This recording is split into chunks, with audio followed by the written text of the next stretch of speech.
Okay, good day everyone. So before I will proceed with my report, I am going to introduce myself first. By the way, I am Amy Zuniga, and my assigned topic or my report is under the topic of Indigenous Science and Technology in the Philippines. However, this is a shared topic with Miss Amato's report. So her report is all about Indigenous Knowledge System. And my report is indigenous only specific of indigenous science. So what is indigenous science? Before that, we have to define what is indigenous. So come to think of it, what is indigenous? So according here in Merriam-Webster dictionary, that indigenous is it relates to the earliest known inhabitant of a place that was colonized by a now dominant group. Okay, so it is in relates to the earliest known inhabitants. So it is broad to understand. It is lalom siya nga sabton, but it is from the earliest or the ancestors. Right? Okay, next is what is indigenous science? So indigenous science is part of indigenous knowledge system. So it is part of what Ms. Amato's report. So for you to understand about it, about the indigenous knowledge system is that is being discussed with Ms. Amato.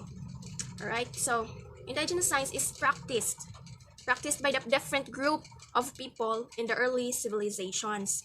So sa ato na ni siya mga ancestors, mo na ni sila ang gi-practice before with our ancestors, or shall we say it, ang atong mga ninuno or kanununuan. So maybe our mga lolas and lolos part na sila ani nga time, right? Okay, next is, okay, these peoples have their different points of views. So according to Gawa, so na po siya definition about indigenous science. So these peoples have definitions or own definitions of indigenous science. Okay, according to Gawa, indigenous science is collectively lived in or experienced by the people of a given culture.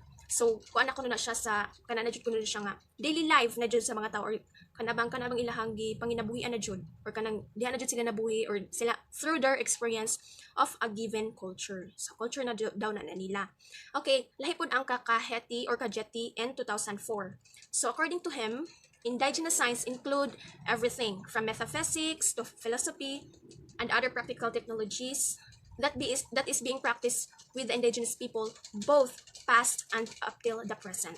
So mo kuno na siya atong gi-practice ng mga indigenous people before and up until today, gina-practice po siya sa mga present generations.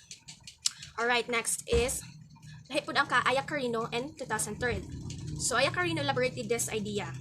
So mura ni siya gumawa sa kaugawa, but then he elaborated by explaining the science is a part of a culture. So si Ugawa diri nga ningon siya nga it is lived and experienced by the people of a given culture. And then Aya Carino ningon siya nga it is explaining that science is a part of culture, and how science is largely done depends on the cultural practices. Yun sa nila pag-practice. So mamao siya sa kaugawa, pat ang nakalaila ang ay kay kanang indigenous people kung yun sa nila pag-practice ang ilang culture, how they practice it. Okay. Yun sa nila pag-practice. Kay ang kaugawa man is through experience man. Right? Kari po diya is through how they practice it. Alright? So mamao silang duha. Paulen po lahi po diya ha. Okay? So according to Paulen in 2005, indigenous science knowledge developed diverse structures between the contents through the interplay between the society and the environment. So kung giyon sa nato pag-handle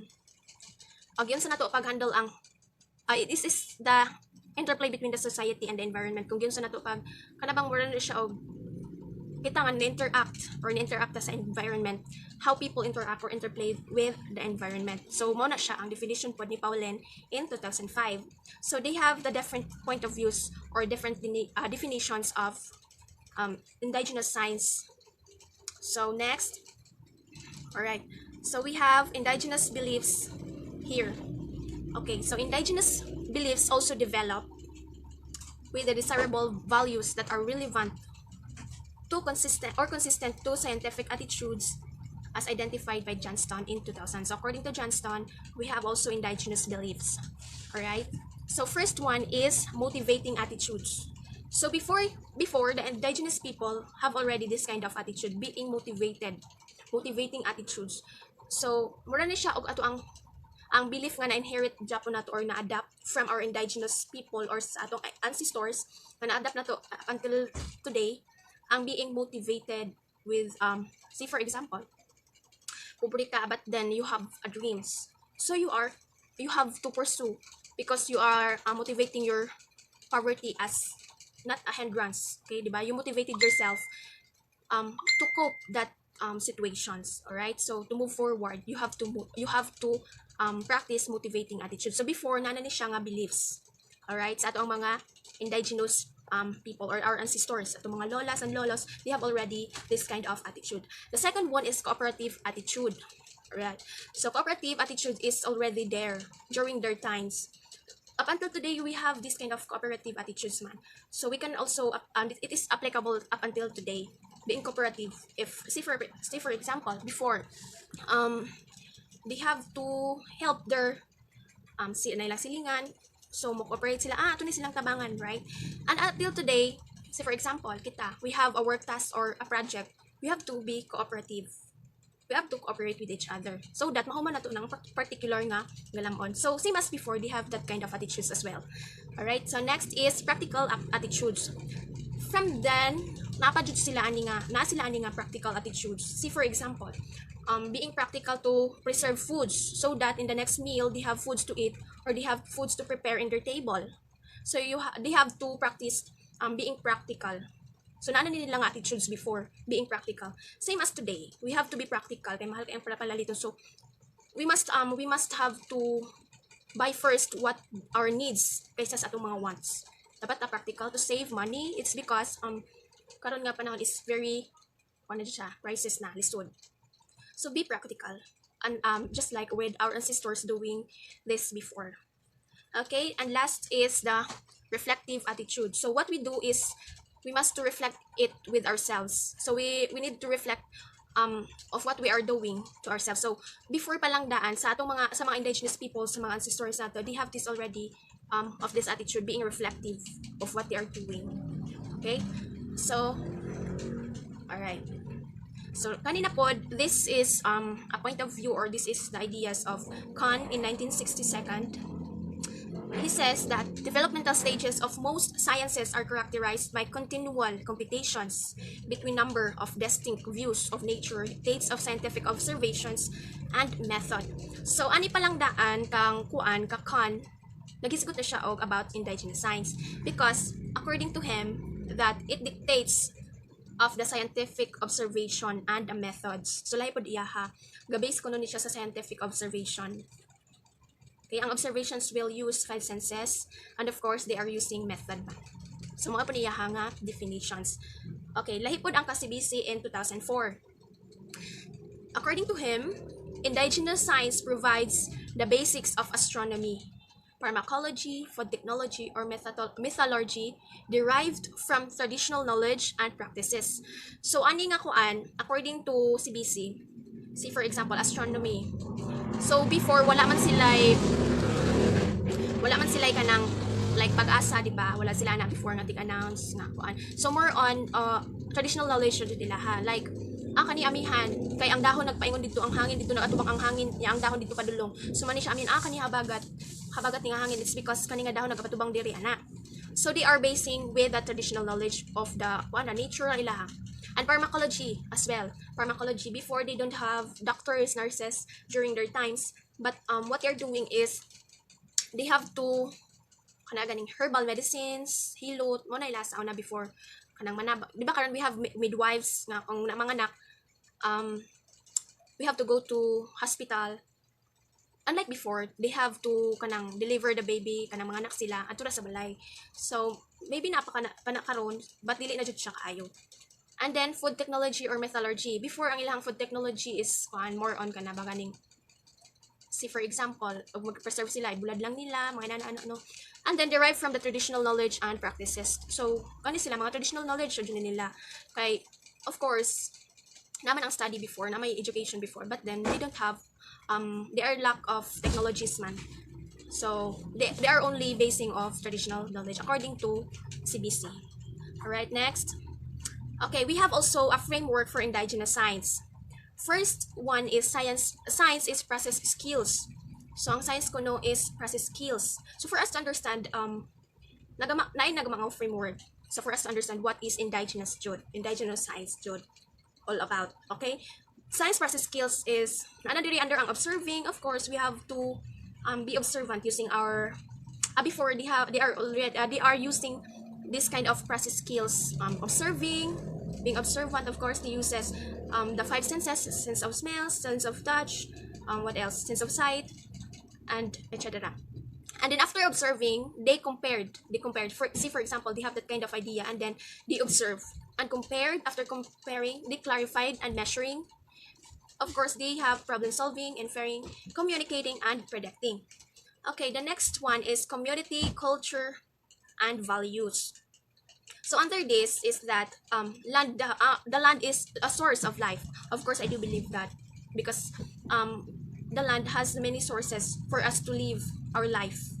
Right? Next is Earth is revered as Mother Earth. So before pa lang daan, kani nga Mother Earth nga word, na-revered ni siya sa mga with our ancestors during that time with this indigenous science. All right, next is living and non-living things are interconnected and independent with each other. So ang living and non-living things are interconnected and independent with each others. The next one is human beings, we are the stewards or the trustee of the land. So kita ang magbalantay, dapat kita ang sinaligan ani nga land and other natural resources. So ang atong responsibility is to preserve it so that with the next generation, they are able to use our natural resources.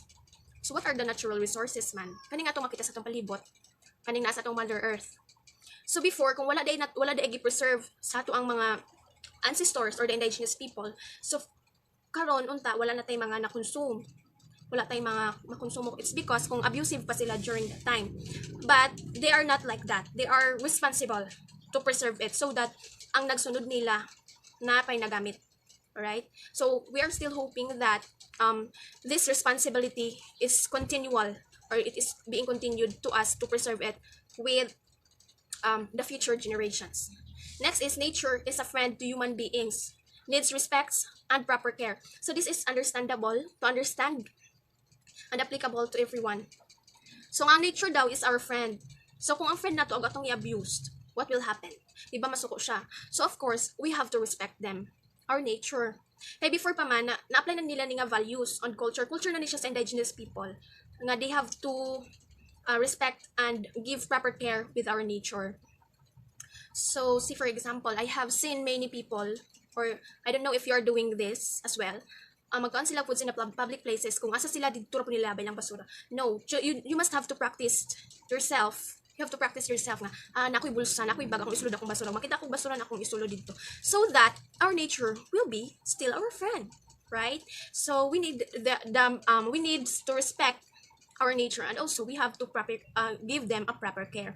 Kay nowadays magod is more wala na nato na kayo na preserve ang ato ang natural resources. It's because ang atong nature ato ang giabusaran. We cut trees, karon kay labi na nag-widening na ang mga kahoy sa kalsada is mga gipang putol. So our nature is no longer our friends if we do that forever and ever.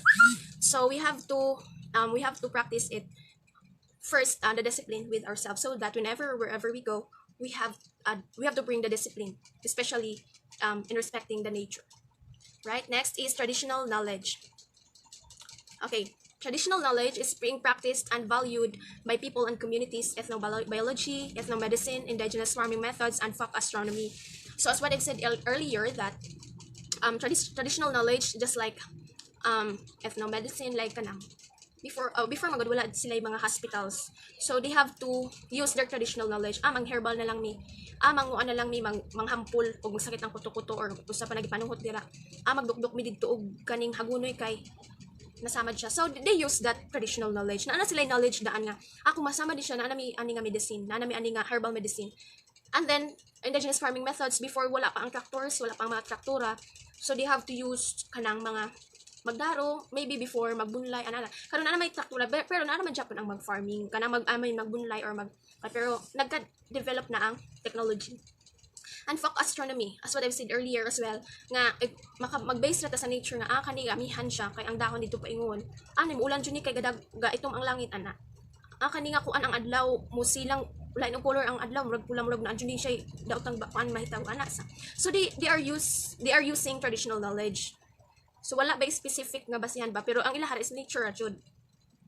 Okay, so next is so ang develop ani nga framework for us to understand the indigenous science is si Paulen in 2006.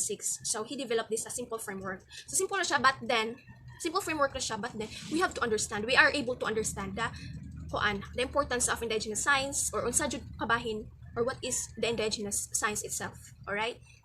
Okay, we are reaching the last discussion with my report, which is the indigenous science is extremely important.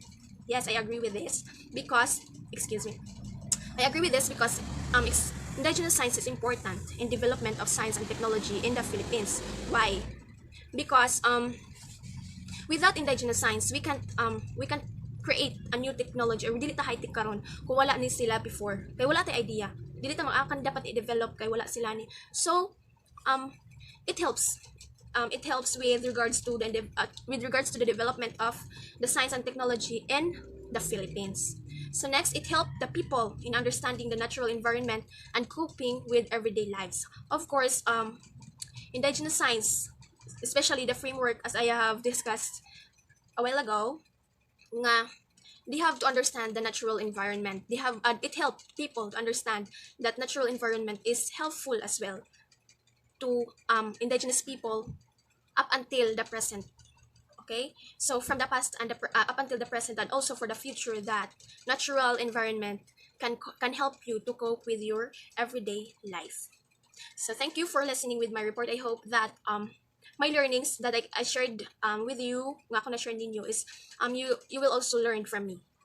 All right, so I hope that indigenous science is still applicable with us. It is still helpful with us with our daily life of how we can cope with it with our everyday life. That's all. Thank you.